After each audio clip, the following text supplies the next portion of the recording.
Yeah. But it's small. It's not too much. So until he's outside. Yeah, I've been eating a lot. Good afternoon, guys. Yes.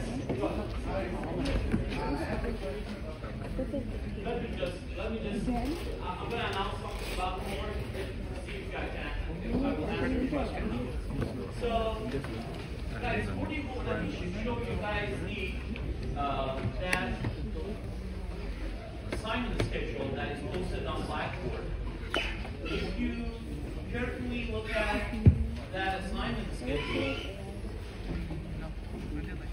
you will see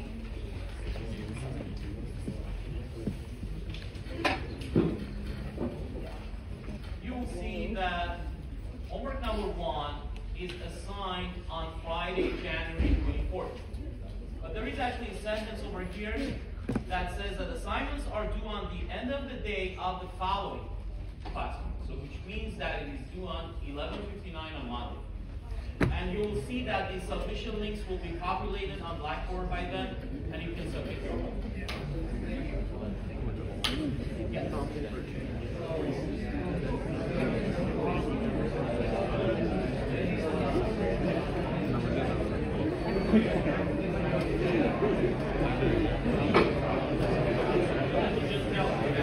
And guys, also, I mentioned that in our first class, but I would like to repeat that again. That assignment number 1, this is what is included in assignment number 1. You guys need to go to Blackboard, find, lecture 1 problems, or what is it called? Lecture 1? Section 1, lecture 1. Chapter 1. So you need to find chapter 1 episode. Chapter 1, and in chapter 1, find problem 15, 17, 19, 34, and 44, and that's it. 5 problems. If there are 2 other problems in that chapter 1, you do not need to solve them. You just need to solve these specific problems that have been listed in this assignment sheet. Any other questions about homework?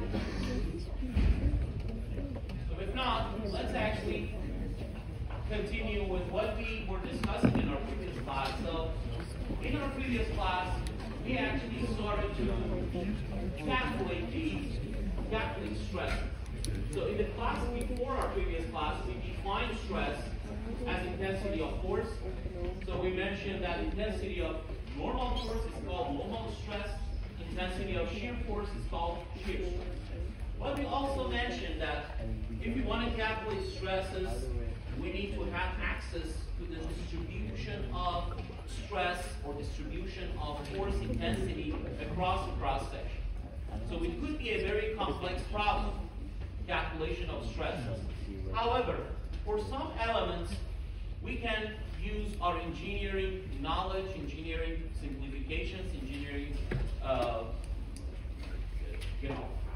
judgments, and make the problem simpler. So we discussed 2 types of those problems. First of all, we discussed the prismatic bars. In prismatic bars that satisfy these conditions, we can actually assume that stresses are distributed uniformly at the cross sections that are far from the 2 ends of the prismatic bar. So for that case, we can calculate the normal stress simply by dividing the force by the cross section of that prismatic bar. The second type of problems that we can simply calculate the stress is inside the bolts. So for bolts, we can actually simply find the shear force in the bolt, divide it by the area, and that could be used and assumed and used for design as a shear stress that needs to be used in design. So we actually, how can we calculate that? We need to find the shear force, divide it by the area, and that will be the shear stress. So for the case of bolts, I also mentioned that we need to pay attention whether the bolt is under the single shear or double shear. If it is under double shear, we can divide the shear force by 2 and then calculate the shear stress. Or we should divide the shear force by 2 and calculate the stress. But there is actually another case in bars like this, if we consider a section that is not perpendicular to the line of axis of the member, a section that makes an angle of theta with respect to the horizontal axis. If we look at these kind of sections, we can use our knowledge of statics and prove that we're going to have two components of forces, both normal force and shear force. So corresponding to each of these two components of forces, we can actually identify a stress, a component of stress. So for this case also, it is okay to divide the force by the area and calculate the normal and shear stresses, or as we can call it, average normal and average shear stress. So we wanted to do this. So if you guys remember, I actually asked you guys that in order to find n and v as a function of t, what kind of coordinate system is the best to be used? So we can use x and y, that's fine, but the solution will be a little bit more complex. But if we use this a and b that I showed over here, a is parallel to n, and v is parallel to b. So this coordinate system, if we write the equilibrium equation with respect to these two axes, this coordinate system, the solution will be simpler. How that will be simpler, let's actually write down the equilibrium equations and see how our normal force and shear force will look like. So I'm going to say sigma f with respect to the a-axis. This is how I imply that I'm writing the equilibrium equation along the a-axis. If I do that, sigma a equal to 0, I can say that this angle over here will be theta. Why this angle is equal to theta? Because this is an angle between two lines that are actually parallel to the sides of this angle theta. So they should be, that angle should be equal to or identical to this theta over here. So I can say that the t times sine of theta, component of t along the a-axis,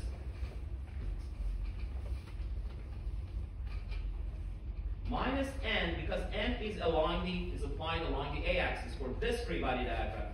So minus n, this must be equal to 0. So from here I can say that n is equal to t times sine of theta. And similarly, I can write down the equilibrium of forces along the b-axis, and assuming that this is positive, so t will have a component equal to t times cosine of theta along the b-axis, and v is applied in the opposite direction. So from here we can say that the shear force is actually equal to the tension force that is applied to the whole bar, the whole member, multiplied by cosine of theta. And again, I'm going to assume that it is okay for this member, at least to calculate the average stress, that if we say that the average normal stress is equal to normal force divided by A, and average shear stress is going to be shear force divided by A. But what A? What is this A over here? Is this going to be the actual area of the cross section of this bar? So will that be this A or some other way? So this is actually a line that shows the cross section of the member. I showed it with ACX. Will this A be equal to this A or some other A?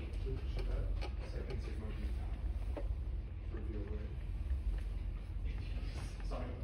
Thank you so much. Thank you, I appreciate it. Please tell me if you see these kind of errors. So it's going to be tau.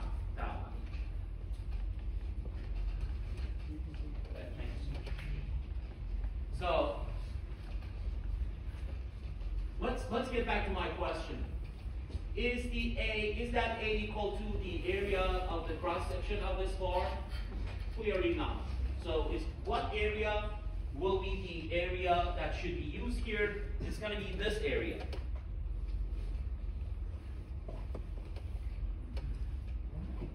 how can we calculate that area as a function of the area of the cross section?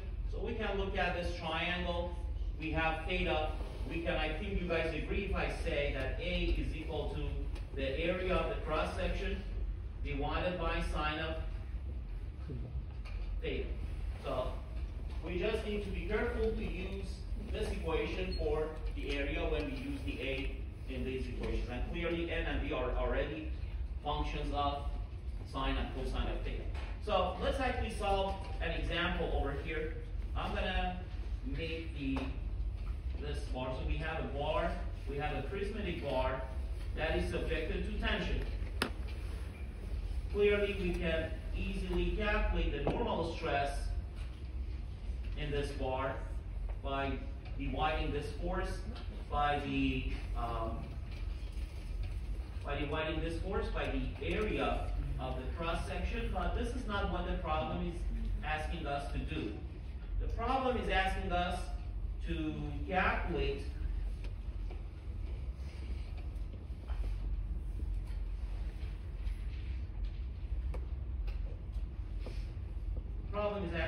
calculate the stresses on this area.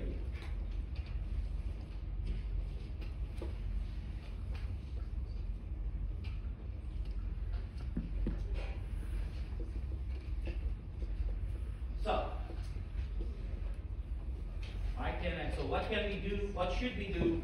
We can actually calculate the component of the normal force and shear force of this inclined cross section. And this angle over here is 30 degrees.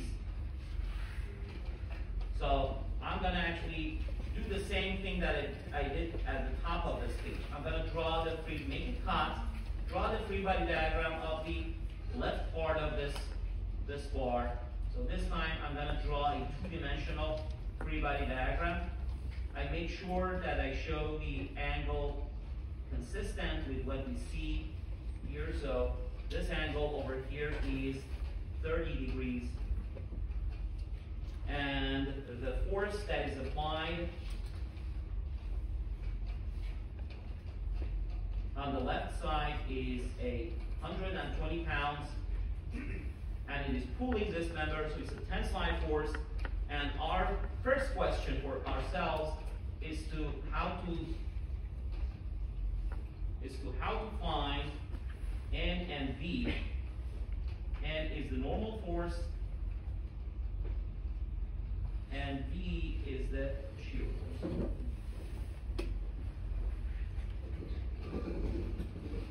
And how can we find these correctly?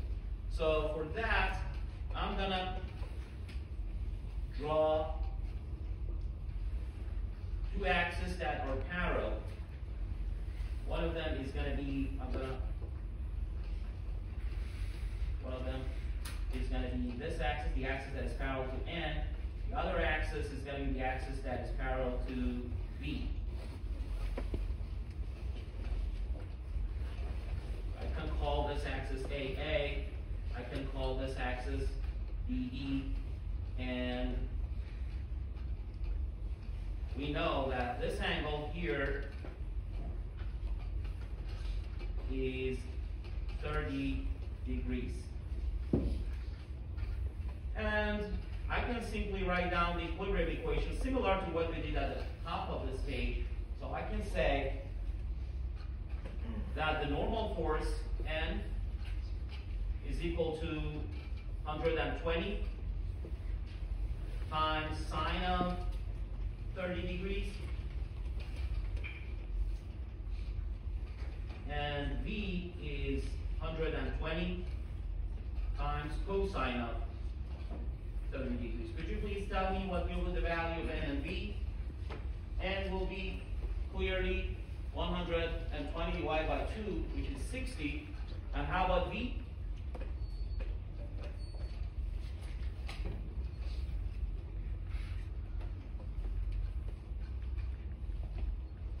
How much will be the value of V? It's going to be a little bit larger.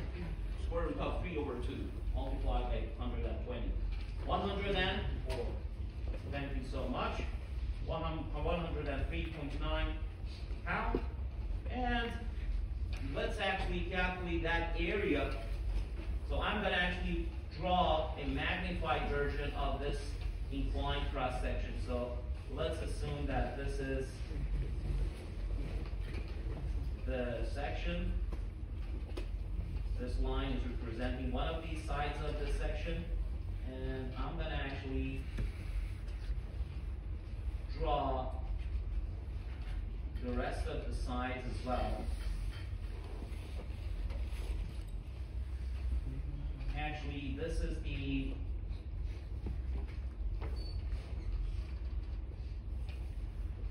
cross section where the N and V are applied to.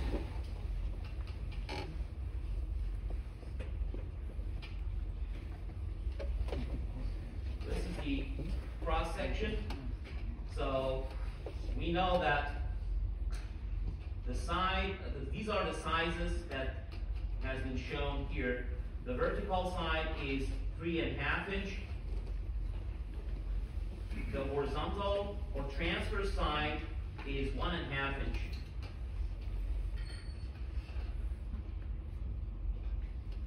And this angle clearly is 30. So could you please help me here? How can I find A? How can I find that A? The area of that highlighted area. Similar to what we did over here. So I just need to divide the area of the cross section by sine of theta. Or in the other words, the width of the cross section or the transverse side of this cross section does not change, so it's going to be 1.5. But this height of 3.5 is not going to be 3.5 anymore for this area. It's going to be 3.5 divided by 30, sine of 30. How much will that be?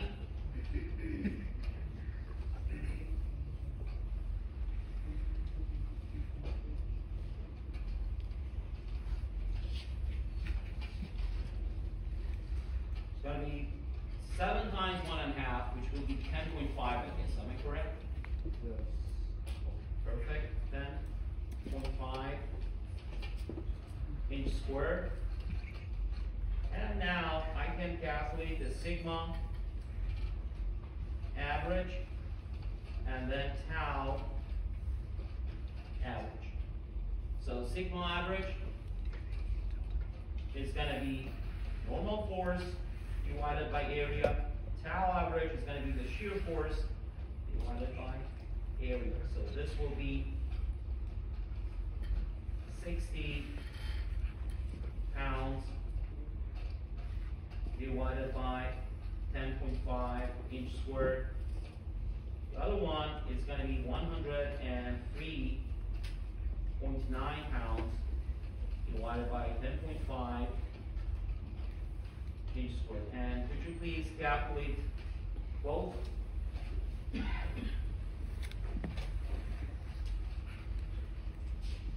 How much is each one? 5.71. Thank you very much for the sigma. And how about tau?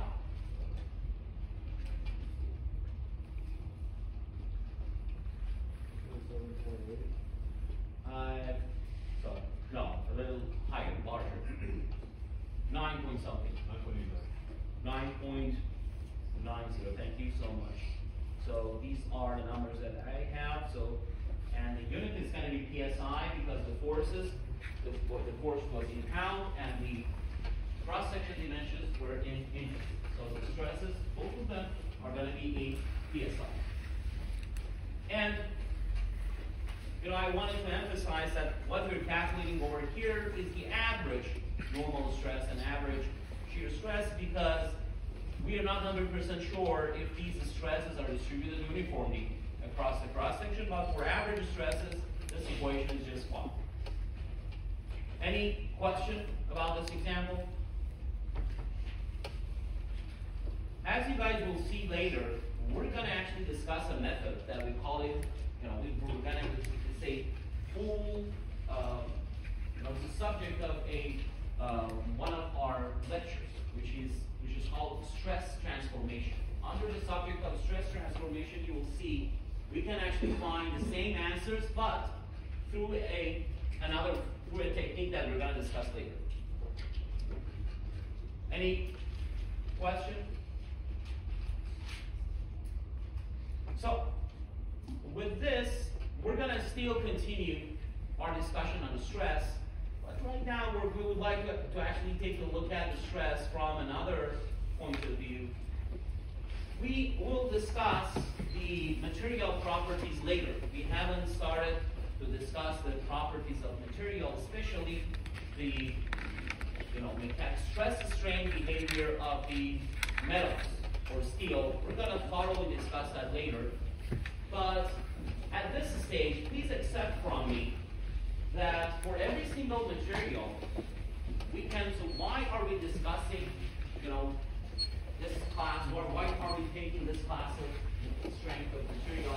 So I mentioned in the beginning that our main objective is to study the mechanics of 3 different types of structural elements: beams, shafts subject to torsion, and axially loaded members or prismatic bars. So this is actually our main objective. And what do I mean by mechanics?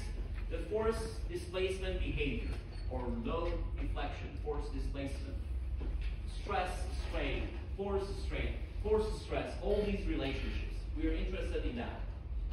But why are we interested in mechanics of these members? Because eventually we would like to use these members in real life applications, and we would like to be able to design them. So we are making ourselves prepared to design objects. So what is the meaning of design, at least the mechanical design, what the design that we're discussing in this class? By design, we mean, can anybody define? What do we mean by design of a member based on what we're learning in this class? We mean mechanical design. We would like our members not to fail. We would like our members to be able to support the load without failure, without losing their strength, without compromising the safety of a system. This is actually the main ultimate objective. We don't want our members to fail. So based on that, we can define design. Design is to making sure that the member does not fail. So it means that for design, we need to think about the different ways that a member can fail, or a material can fail. So these different ways, these are some sophisticated topics that should be thoroughly discussed and addressed for different types of members. It's not just one single way that a mechanical member can fail. But from material point of view, we can say one way that materials can fail by either of these 3 ways that I have listed over here, simply if we actually simplify the whole problem. So, for example, this water noodle, how this can fail, if I'm strong enough and stretch it very, very hard, it will eventually rupture. But most probably, from the beginning all the way to the end, the behavior is going to be elastic. So it behaves like a rubber, for example. Maybe this is the behavior of this kind of material. But for majority of other materials, especially for metals, especially for steel, which is actually, as you will see, many of the examples that we're going to discuss in this class are systems that are composed of metals. So aluminum, steel, these kind of materials. For these kind of materials, basically they can either fail, or we can define the failure for them either by a state of material that we call yielding, or full rupture of that material, which is actually fracture or rupture. I can tell, so from material point of view, I can tell you that there are some level of stresses that can define yielding and fracture for material. So, or in the other words, we can actually define a yield point and define a fracture point or rupture point for all the metals. So, if we have access to these stresses for every specific material, maybe we can actually and use our knowledge that we have so far about calculation of stresses, maybe we can use those values for some simple designs. For example, design of two force members, design of prismatic bars, design of bolts. So we have already discussed how to calculate the stresses in bolts, how to calculate the stresses in prismatic bars. So if we do have access to these failure stresses, so we can convert them together and use that for design. Actually, this is what we would like to discuss over here.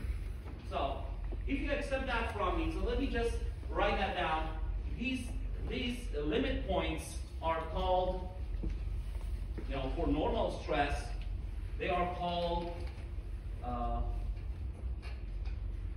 yield stress, normal yield stress, so sigma y, or shear yield stress. And for fracture, we can either show it with sigma f, or sometimes, in actual design, sigma u or ultimate stress is used.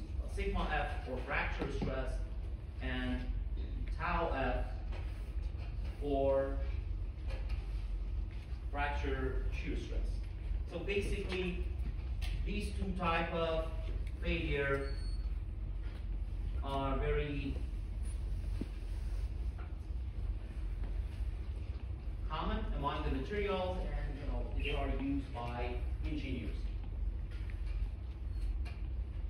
However, so I said that we can calculate the stress based on what we discussed in our previous problems, and we can actually get these from material properties books and tables, from handbooks, from material engineers. Maybe they can provide these numbers to us, and we use them for design. However, there is something else that should be considered by us. So, how do we calculate the forces on a system? We actually, so if the system is statically determining, we apply those and calculate the forces in the individual members. So we use a method of structure analysis. But how do we actually calculate the loads that should be used for design of an object? It depends on the functionality of that object. For example, my field is in structural design. So for structures, we think about the different loads that a structure should experience throughout its lifetime. And I need to think about the different ways that structure could actually fail under those loads throughout its lifetime. For example, I need to think about the highest earthquake that could happen to the structure, the highest wind that could be experienced by that structure, or highest amount of people that will occupy a classroom like this. So I need to think about these loads. But I think you agree with me, there is always a level of uncertainty in calculation of these loads. Who can precisely predict what is going to be the highest earthquake that is going to be experienced by a structure in a specific location, in a specific period of time? The answer is nobody. There are a lot of uncertainties. There are always some methods that could work based on the past, based on the history of the data that we have, and some level of uncertainty. So this is about the loading. And also the method that we use for analysis. There are also some simplification in all these methods. None of these methods are perfect. So as you can imagine, even for these simple problems that we're solving right now, for example, we're assuming that we have a pin connection. Who can build a perfect pin connection in real life? There's always some friction, always some level of fixity at every connection. We cannot have a perfect pin in real life systems. So we also have uncertainty in our structure analysis. We have also uncertainties related to these material points. So we can actually test them and get the yield point, especially the fracture point or the ultimate stress. There's always some uncertainty and variability associated with these material properties as well. In other words, we have uncertainty associated with our demand uncertainty associated with our capacity. So design could not be done according to some theoretical values. So what should we do? What do engineers do? They use, historically, nowadays some modern methods are used, but historically they actually quantify all these uncertainties through a factor that we call it factor of safety. So the material sigma y for steel, for structural steel is 50 psi, for example, for A992 steel. What should we do if you want to design it in a prismatic bar? Divide it by factor divide by 1.6, for example. So reduce that 50 to 30 and then work with it. That's what the engineers have done historically. Reducing the strength that is used for design by a factor that is called factor of safety in order to quantify all these uncertainties. So let me just write whatever that I try to verbally say over here. So there will be some possible reasons always for not pushing the limits in design, because our actual loads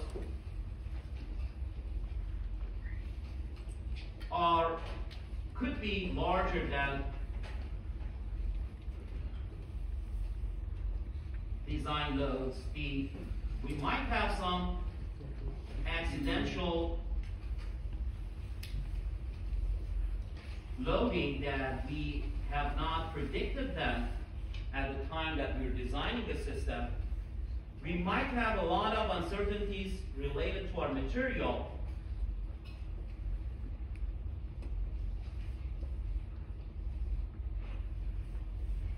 And also, aging of the material is another factor.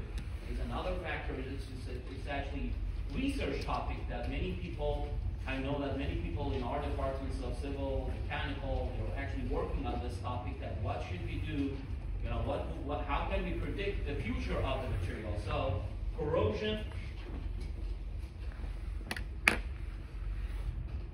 and weather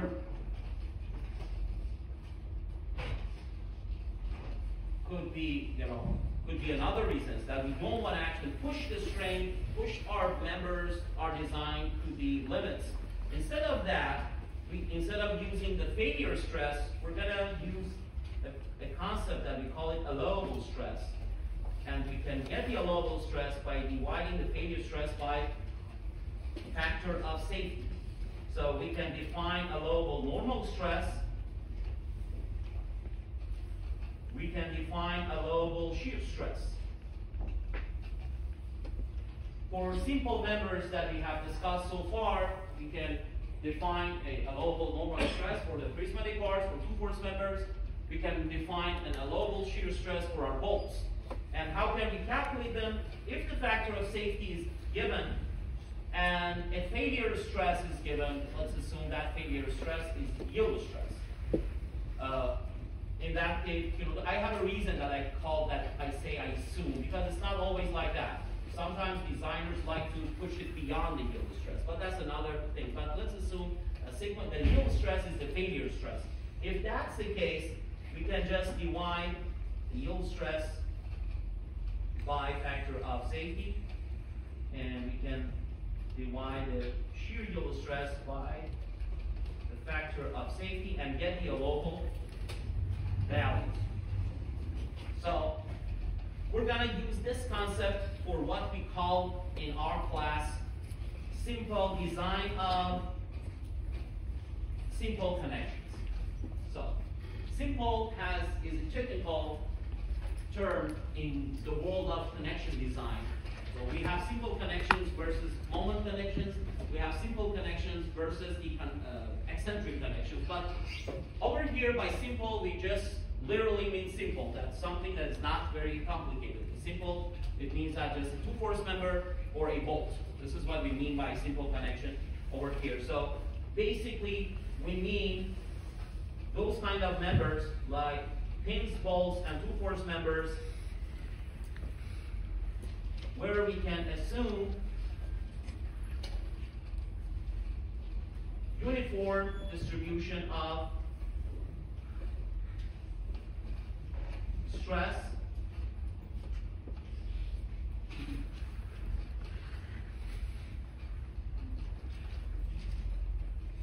over a cross section or over that cross section of that member, that component. In other words, we're talking about the members that we can assume that the sigma is equal to n over A and tau is equal to B over A. And our members, if it is a two-force member, axially loaded member, it could be subjected to tension or compression, or if it's a bolt, it could be failed during shear. We have another type of stress that we haven't discussed yet, but we will discuss it later. It's actually a specific type of normal stress that we call it bearing stress. This is a type of stress that occurs in the contact surface between two objects. It's not within one object, it's actually in the contact area or contact surface of two objects. We're going to discuss that later. Let me just circle that over here. So we might have failure because of excessive bearing that we're going to discuss. So this is what we mean this is what we mean by design in this class, which is actually, to my opinion, is pretty practical. You know, we have some components that could be designed like this simply. So we're gonna try that. You know, an example is what we see. A good example could be the example that we have in the next page of the handout, where we have both of these two components. So we have a frame that is loaded like this. It has two pin supports. It's similar to the systems that we have been working with in our previous lecture examples. And the difference between this problem and the previous problems is that here the allowable average shear stress inside the pin C is given as 10 psi. This is pin C. And also the allowable average normal stress in member AB is given. This is member AB. So we do have some design information for these two components, for the bolt and for the two-force member. The problem is asking us to design. What is the meaning of design over here? Design, you know, in essence, means design optimization. So we always would like to optimize the design. We're always interested in the minimal amount of material, minimum size of member, smallest cross section, smallest weight. This is what we actually mean by design. Over here, we would like to find the smallest size of pin that could be used over here. The smallest cross section that could be used in that member AB. Are we able to determine that? The answer is yes, because we know the allowable stresses. So I would like you guys to help me and tell me what should I do first. Let's first focus on this member AB. How can I find the required cross section for member AB? Where should I start this problem from?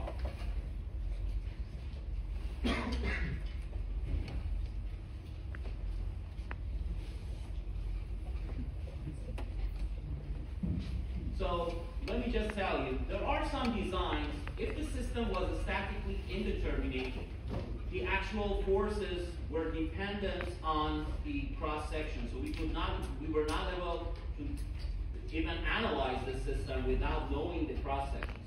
But we are lucky, this system that we are working with right now is statically determined. So we can actually calculate all the forces regardless of the area of the cross section of these members. Can you guys tell me what should I do first? Yes. I would go DC and AB. Exactly. So you just correctly mentioned that, draw the free body diagram of DC, and if I do that, then the system is determining. I can find the force in member AB. So when I have the force in AB, I can actually design it. So we're gonna do that. So let's first, similar to the previous problems, previous systems of two members, if we write the equilibrium equation for the entire system, we cannot solve the problem because we're going to have excessive unknowns, extra unknown. We have two unknowns, ax and ay, cx and cy. We cannot solve the problem. But if we actually use what he just suggested to draw the free body diagram of DC, we can actually solve this problem. So let's do that. So this will be our member DC that we're going to isolate from the surrounding. It's going to be D and C. At the bottom, we have a pin support, so we're going to have CX and CY. At the top, we're going to have a horizontal force that is equal to 2.5 kips. And at the point of B, we do have, I'm going to assume that this is tension force. I'm assuming that this is a two-force member. I can replace it with either a tension force or a compression force along the length of that member. I'm going to assume that that's a tension force. I'm going to assume that that force is pulling point B, and it is equal to F AB, and I know the orientation of this vector. So it is going to be 3 feet, 4 feet. This will be 5 feet, so I'm going to say this is going to be an angle of 3, 4, 5. And in order to complete my free body diagram, I'm going to show the dimensions as well. So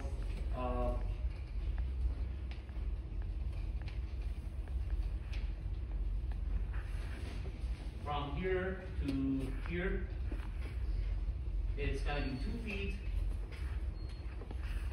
And from point B to C is going to be 4 feet. So now the free body diagram is complete. So what do you guys recommend me doing right now? Moments, exactly. So if I write the equilibrium of moments about point C, I can find FAB. So I'm going to do that. So sigma n about point C, assuming that this is positive. I know that I mentioned this before, but let me just emphasize it one more time. Emphasize on it one more time that the assumption on the direction on the positive, negative for an equilibrium equation is completely optional, completely up to us. We have the freedom to assume whether clockwise or counterclockwise. Now I assume counterclockwise. So this will be, for that, the vertical component of FAB does not have any moment. I'm going to use the horizontal component. So it's going to be FAB times 3/5. That's going to be the horizontal component. Multiplied by the moment R, which is 4 feet. That's positive. Then P will have a negative moment, so it's going to be 2.5 times the moment arm for 2.5. How much is that? 6, right? It's going to be 6 feet. Do we have any other forces? CX and CY are passing through point C, so they do not have any moment about point C. So from here, would you please use your calculators and tell me how much will be the FAB? It's going to be 6.25. And the unit is going to be kips, because 2.5 was kips. This foot and this foot will be canceled with each other, and this will be 6.25 kips. So, could you please tell me how can I use that to determine the required cross-section area of member AB? What should I do with this?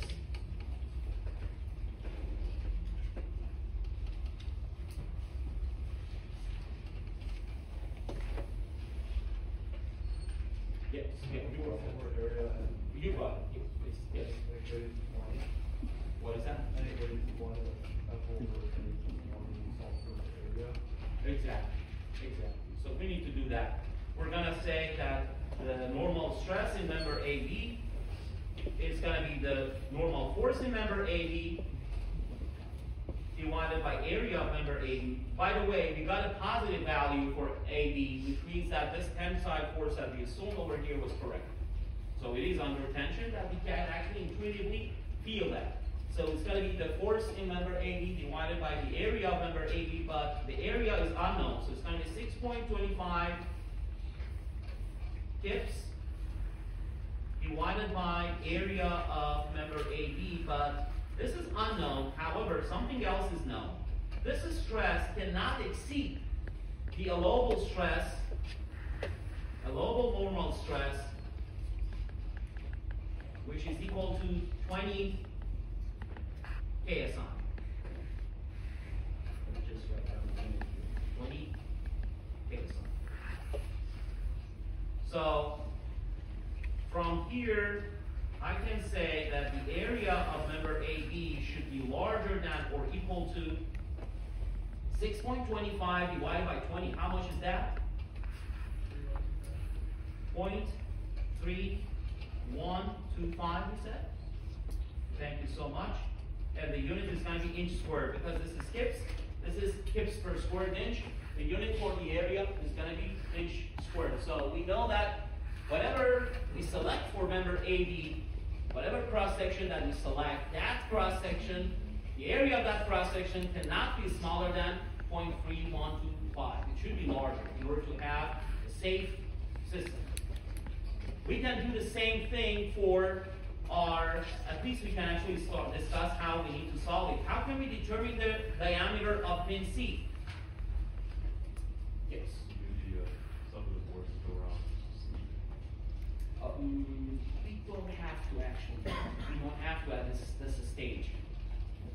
Do we?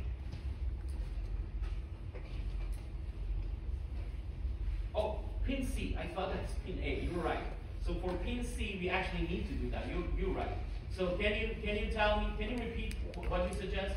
So just find some of the forces around the pins. Exactly. What is the reason that we want to do that? Because I think you mean that because we want to determine the Cx and Cy. These are the forces that are applied to that pin. We need to determine them in order to design that pin. So let's do that. You're absolutely right. So I'm going to say sigma f sub x. I'm going to write down sigma f sub x equal to 0 and sigma f sub y equal to 0.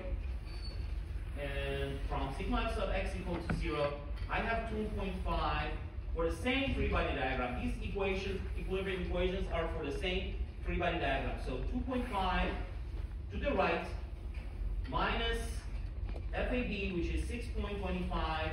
The horizontal component is multiplied by 3 over 5 with a negative sign, and Cx that we assume is to the right, so it's entered with a positive sign. And for the sigma f sub y, this is how the equilibrium equation will look like. So we do have Cy, which is upward. We have the vertical component of FAB, which is downward, so it's going to be with negative sign for this equation. And nothing else. And we can actually solve for both Cx and Cy. Could you please do that? Thank you. Positive or negative? Positive, so it means that this direction was correct. 1.25 kips. How about Cy? 5 kips. 5 kips, perfect. Thank you so much. So we just calculated both Cx and Cy. As a final question, before actually we're going to finish the solution of this problem in our Monday's class, but could you please tell me what is just let's discuss that. What is the force that is being? How can we calculate that shear force that is being supported by that thing? Exactly. So we need to calculate the resultant of these two forces. That will be the force that is passing through the pin. We need to divide that by 2 because it's under double shear. That's going to be the actual shear force that is passing through the pin after this is